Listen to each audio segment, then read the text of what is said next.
Hi, my name is Darlene Zara.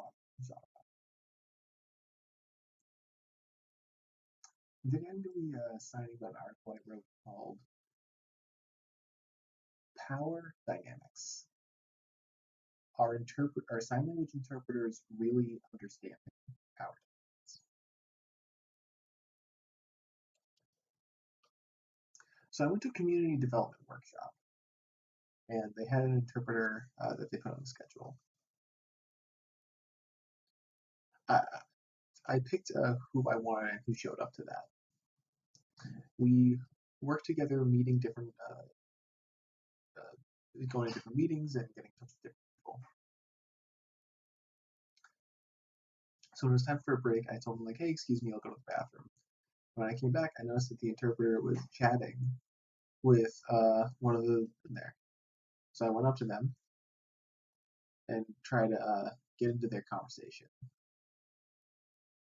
But the interpreter was awkward, said, "Excuse me, I have to go back to work right away." Uh, and I said, "Well, who was that? Who was that man you were talking to?" And the interpreter said, "Oh, he just wanted to know about sign language." So I've I felt like I didn't want to lose this opportunity. So that comment kind of just underline my experience of power dynamics.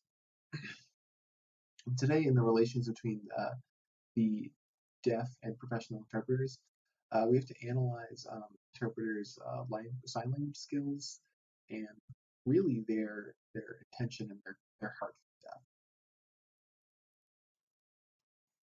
At the same time, with deaf professionalism, we don't want to feel like we are being oppressed and sort of being brushed aside by different communities who have that power dynamic.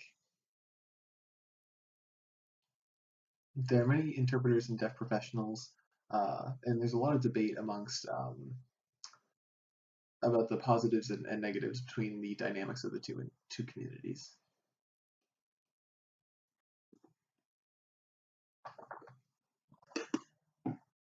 How do we control those challenges that we face? How do we get more involved with understanding oppression and in our work? There are many interpreters of the deaf.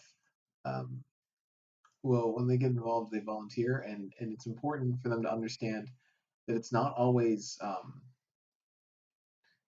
including nothing. You have to be intelligent and aware, and you have to recognize the sort of power structures and the system in place. That conflict can open up a lot of discussion about who's really the voice, who does the voice belong to. As the interpreter, they know that the voice is belongs to the deaf person, but sadly, the rest of the world and the communities that we're involved in don't always see it that way.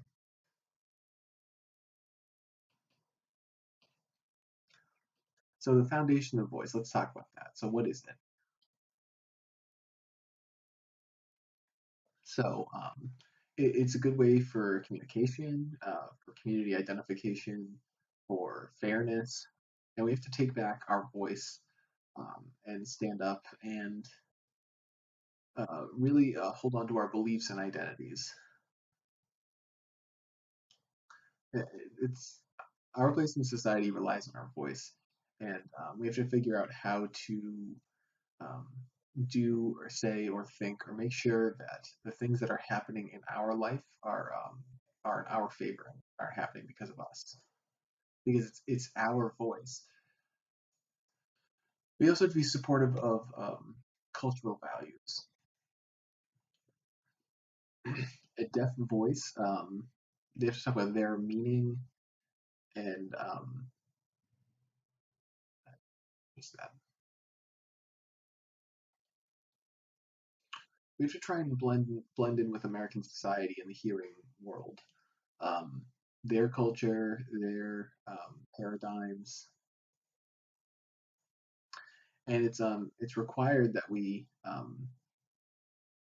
we have to adjust different our thoughts and ideas to the different cultural values and history through their culture lens because they're not always used to that adjustment. So sometimes we feel like we have to try to match up ourselves to them, and that's a challenge because there are many people who can't sort of trade cultures like that and share between two different cultures and two different languages.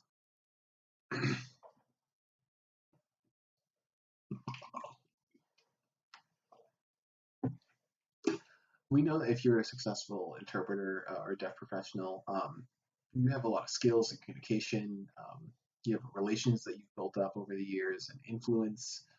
Um, you have discussions, and you can really influence change.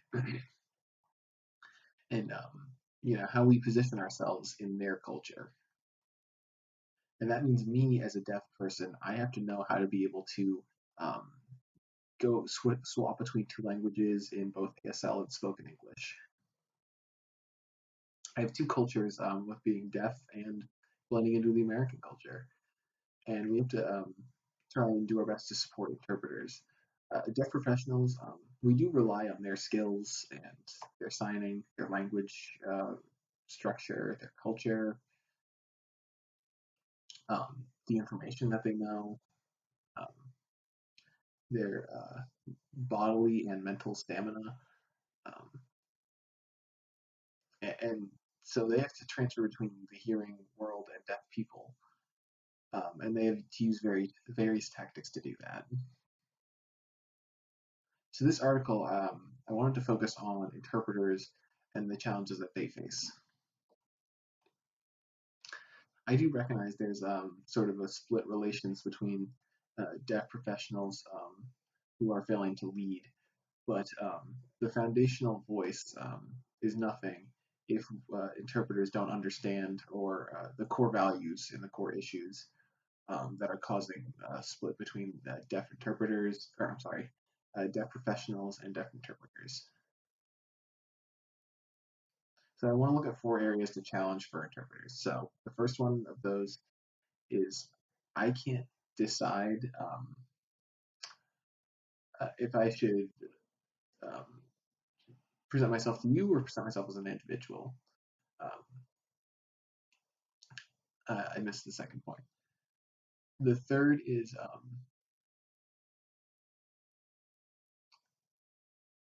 sorry. The fourth is oh god damn it.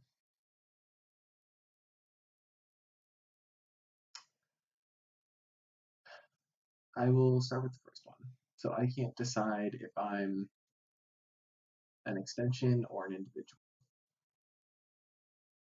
So the first core question is do interpreters see ourselves as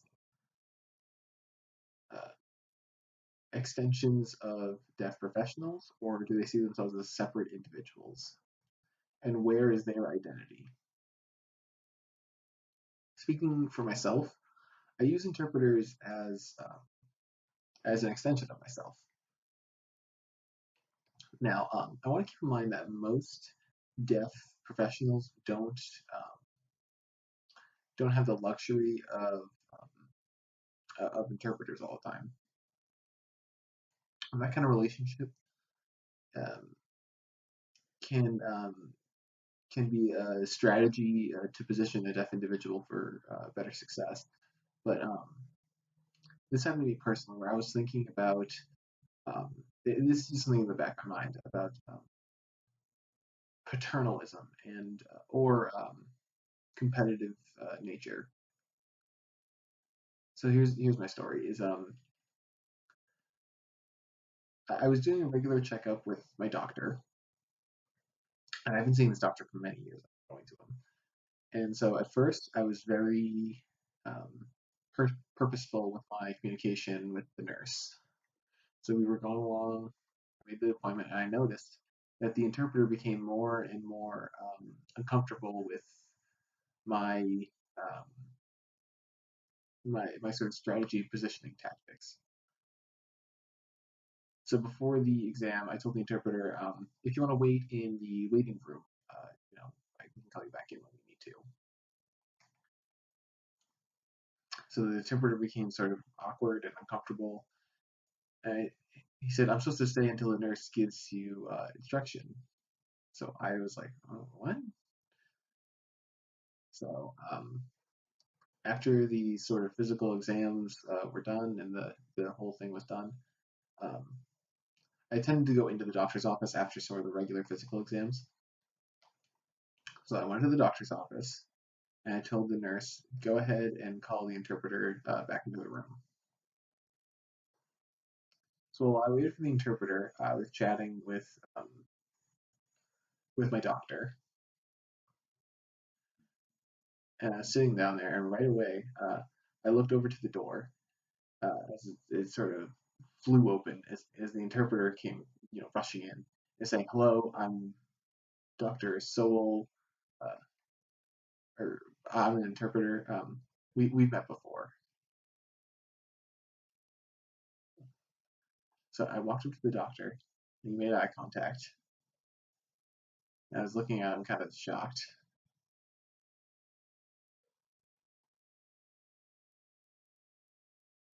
So I feel like I now just threw them into a sort of context contest, and that's the story of.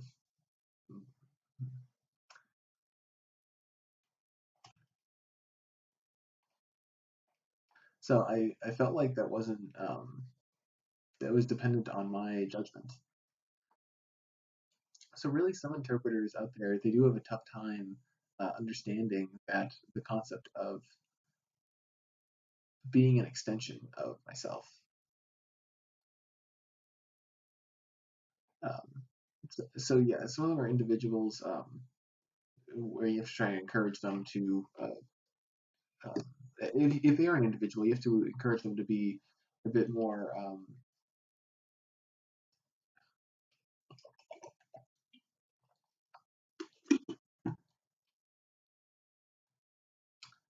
That is a value of dominant culture. So whose story really is it?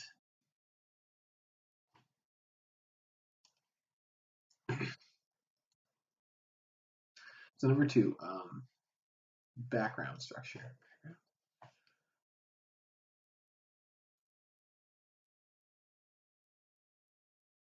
So the secure issue of an interpreter is that they have the power. So my interpreter with hearing, it shows that the hearing culture, they can't deny that they're not part of hearing culture. So deaf professionals always experience, yeah, the challenge to get looked at and how to sort of interact with the dominant culture. And that includes interpreters. So let's talk about dominant culture and what that really means. There are a lot of various forms of sort of dominant culture, um, or just the sort of advantageous position.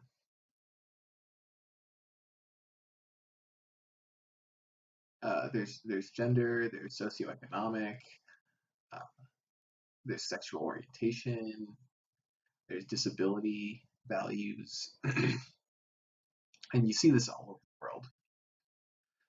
Life experience. Um, it's a challenge sometimes to try and match up with all of that. So an individual who's deaf feel like they're not looked at as equal members in dominant culture, and that's a very common label. And one way we can look at that is through language. So in the social climate that we live in, um, the climate and the culture and the language a lot of times conflicts with each other, and it makes sort of unfair levels as to like who's on top and who's on bottom. So in dominant culture, you have to blend in with the American culture. And a lot of times in professionalism, we have to include the use of interpreters as tools to get access and to position ourselves in American culture, in American mainstream culture. I myself am aware and I have a lot of knowledge that I feel like I'm being brushed aside a lot or sort of discriminated against. And interpreters, I think, understand some of that privilege and power that they have, and they can help sort of break down those barriers of oppression. We know that the relations will always have unfair advantages, um, and we know science and nature and biology and really just human nature will always try to balance each other out, uh, at least in our current society.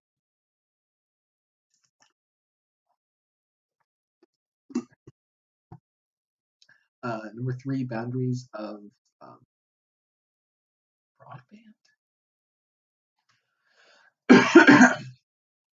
So boundaries a lot of times create ethics, and we become a lot more sensitive to that because it's really difficult. And a lot of times we struggle with gray areas. And as interpreters, it feels like sometimes interpreters will stretch their boundaries um, to try and um, to improve on a situation. So the boundaries, you can't literally see a line with them. However, the role of interpreters should be to always try to be professional and distance themselves from those boundaries. They simply try to transfer information and focus on the deaf individual. Interpreters have to know that um, they have a lot of power and privilege in their position, and they can they have an influential role as an interpreter.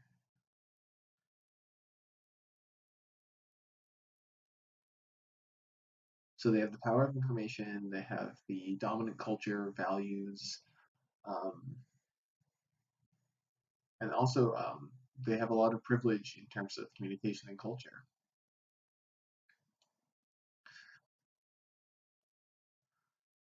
So when you're stretching sort of your boundaries, a lot of times, like an elastic, it can become loose. And a lot of times when those boundaries sort of become loosened, a lot of times dominant culture has an opportunity to sort of flow in. So we have to be aware of the responsibility of dissecting that and understanding our boundaries and our visibility.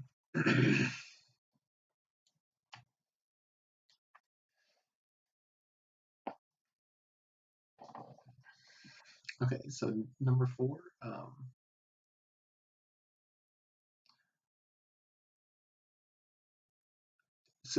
When we're dancing together, we're sharing or it's. I mean, interpreting is kind of like a dance where we're both sharing our sort of our values. And with deaf professionals, we have to sort of relate with interpreters, and interpreters have to try and match up with us.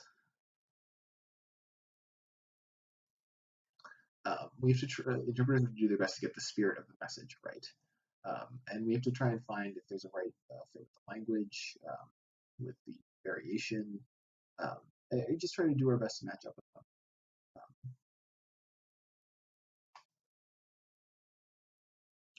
Also, when we work together, a lot of times we'll notice, cultural nuances, um, systematic motivations, and really, a lot of times it feels great to know that my voice as a deaf person is heard, and I'm in control of that relationship. And because I mean, it's my personality, my voice is being heard.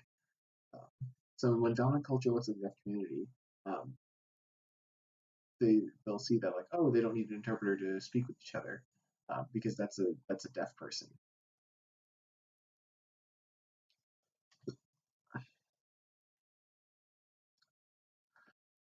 So as I was writing that article, here are some of my thoughts. Is that I thought that we can relate well, and I know that sometimes without those relationships, we're not going to understand or know um, ourselves, and that's just due to ego. Um, we're not going to have awareness of our ego in certain situations.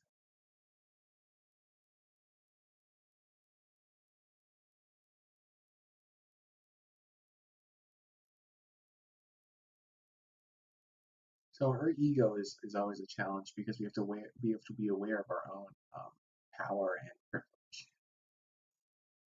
Secondly, I love to borrow the concept from Sheryl Sandberg. Um, Her book, it was really incredible, and it became really popular nationwide. There's a lot of social media that sort of caught on to it, to that information, and there's a lot of discussion around that. So try to encourage awareness and support for women in the workplace. Um, Her book was titled "Lean In," and they were talking about the concept of pushing or backing off. So when you have a support for that person to succeed, um, the, so that concept isn't new in the deaf community or in the interpreting world. We know many interpreters who do that supporting for the deaf individual, and how you can lean in is by understanding those four concepts I talked about. So first, as an interpreter, are you an extension of a deaf person? Are you aware of your own privilege and power? Are you aware of your own boundaries? And are you able to sort of dance metaphorically with your relationships? So that's the best thing you can do to support your relationship, is to um, try to be aware of those things and sort of visualize that story that I was telling you about after I got back from the bathroom break and that interpreter was chatting with someone. And I went up to them and and I asked them what was up, and the interpreter said like, "Oh, instead of saying that I have to go back to work, introduce me to the person." And he said he was asking me about all kinds of signs and what happened. That way, I can introduce myself as and I think that's a better ending to that story. Okay, so thank you all for your time and take care.